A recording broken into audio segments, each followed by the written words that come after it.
Anytime anybody wants, talking about that W-A-N-T-S, the person that wants whatever they want is the only person, really, who should express what it is that they want, why they want it, and what they expect the constructive result to be.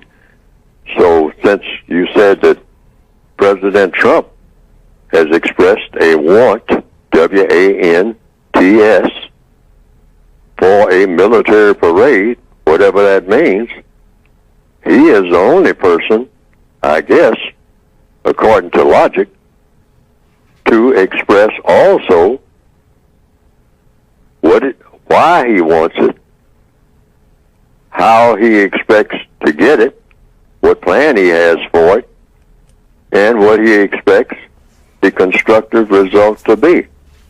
I could not speak for him and what it is that, why he wants that, why that's necessary for him.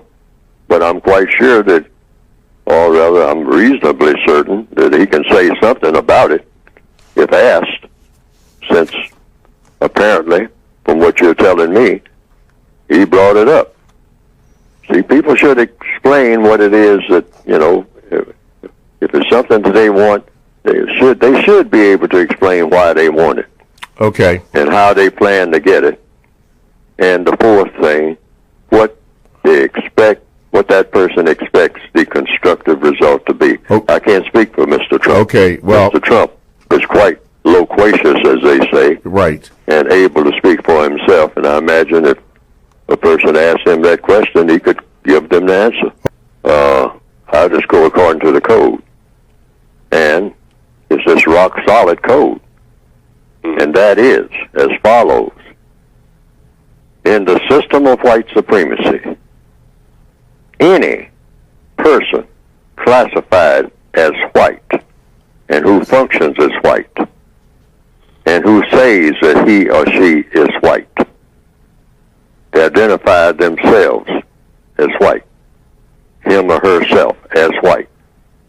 That person in the system of white supremacy should be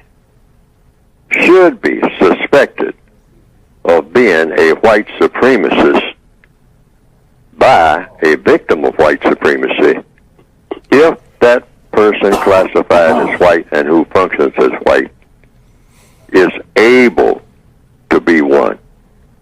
That's a racist suspect right there. So direct answer to your question, all of the white people that you encounter anywhere, you should suspect that they are white supremacists if they are able to be white supremacists. Now that word able is very important. Underline able. In other words, the person, first of all, in order to be able to be a white supremacist, first of all, you have to know one color from another. So if the person can ascertain, if the person is classified as white, and that person can make a judgment in the difference between what is white and what is not, because black is a so-called color, tan is a so-called color, beige, yellow, these are colors. Mm-hmm. Now, if that person is able to tell one color from another in the system of white supremacy, and that person is classified as white, that makes that white person automatically, to a victim of white supremacy, a white supremacist suspect. Now, I want to emphasize the person is a suspect. You suspect that person. That person is probably a white supremacist. Why? We're in a system of white supremacy. That's logical. I mean, you don't have to tiptoe around that. You can tell anybody that if anybody asks you that, because I will certainly do it. I won't half step about it. I won't stumble either. All right? I'll just simply say, hey, I suspect any white person around me to be a white supremacist. If that person is able to be one, I'm not sure that the person is one. The person may not be one.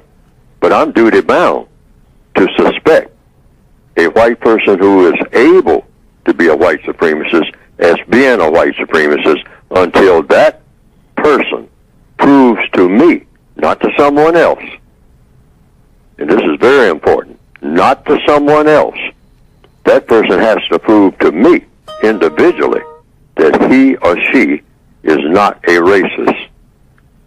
And this is very important, too. That's the United Independent factor, according to the code.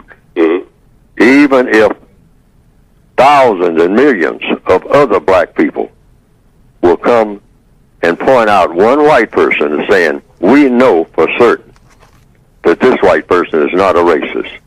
I'm talking about a million voices, a million black voices.